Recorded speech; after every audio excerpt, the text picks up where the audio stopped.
Hey, um, this is Kevin, and well, I guess I'm going to continue on with this autobiography of mine.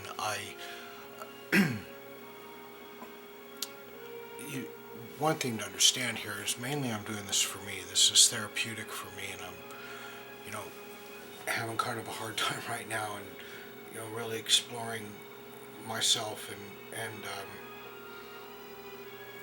my life and where it's going, where it's been. Um, so anyway, and again, like I wrote in the description that I, if me doing this helps me, great.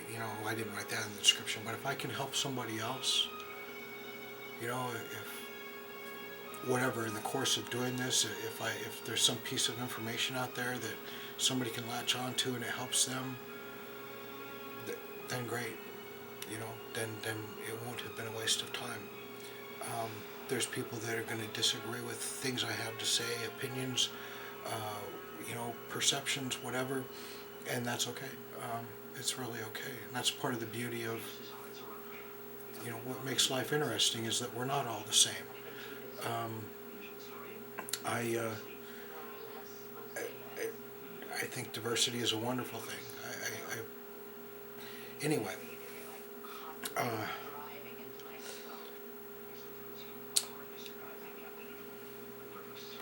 I guess the way to do this is just start at the beginning and the little summary thing I did initially, uh, was just basically to see if anybody was interested or whatever. Maybe there's certain parts of my life people would be interested in. Maybe if there is anybody that is even interested, they'll only be interested in the latter part where, after I got busted and the legal stuff there that I'm going to go into. Um, but let's start at the beginning, I guess. If I'm calling this an autobiography, I guess I ought to just go ahead and lay it down, huh? I was born December 22nd, 1963, Phoenix, Arizona, Good Samaritan Hospital.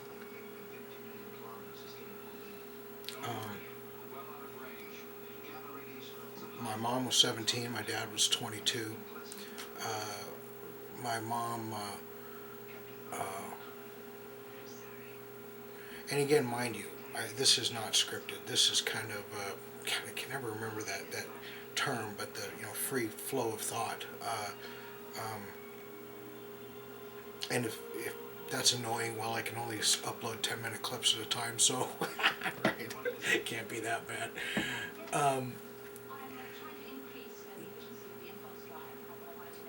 My dad, my dad was brilliant. He just passed away. I think it was last year he passed away. Hadn't spoken to him in many, many years. But my dad was a brilliant man. Violent man. Stone cold alcoholic. Horrible, horrible drunk. My mom,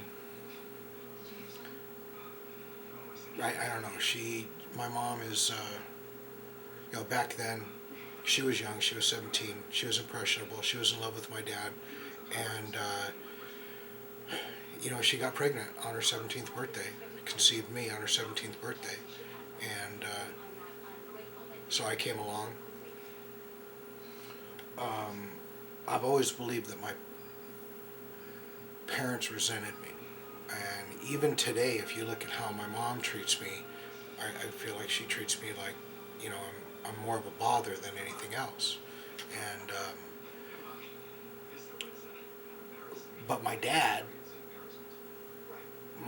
always looked at me as the necessary evil to be able to have stayed with my mom. That was the only way that my grandparents were going to let them get married, was if she was pregnant.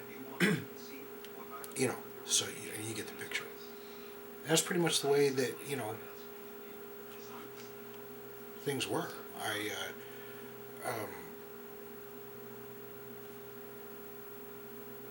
only have, I think I mentioned this already, 10 minutes on the upload thing. I should have started my stopwatch. I don't know how long I have, and I can't get the on-screen display thing here to show how long it's been going. I can when I do the playback, but not while it's actually recording. But anyway, I'll figure that out. There's got to be a way to do it, I'm sure. Um, my dad.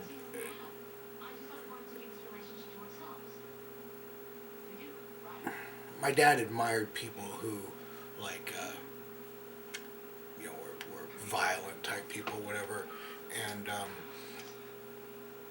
wanted me to be tough. My grandma, she would.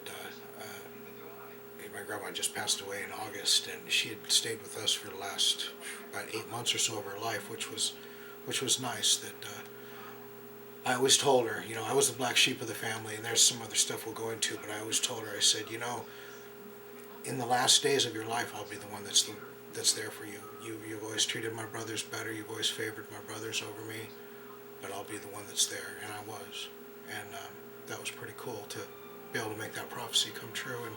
But anyway, yeah, she used to tell me she would cry. She would say that when I was little, my dad would hit me to make me tough. Got to be a Rhodes and got to be tough, and she would just cry when she would tell me those stories. But yeah, that was pretty much my dad.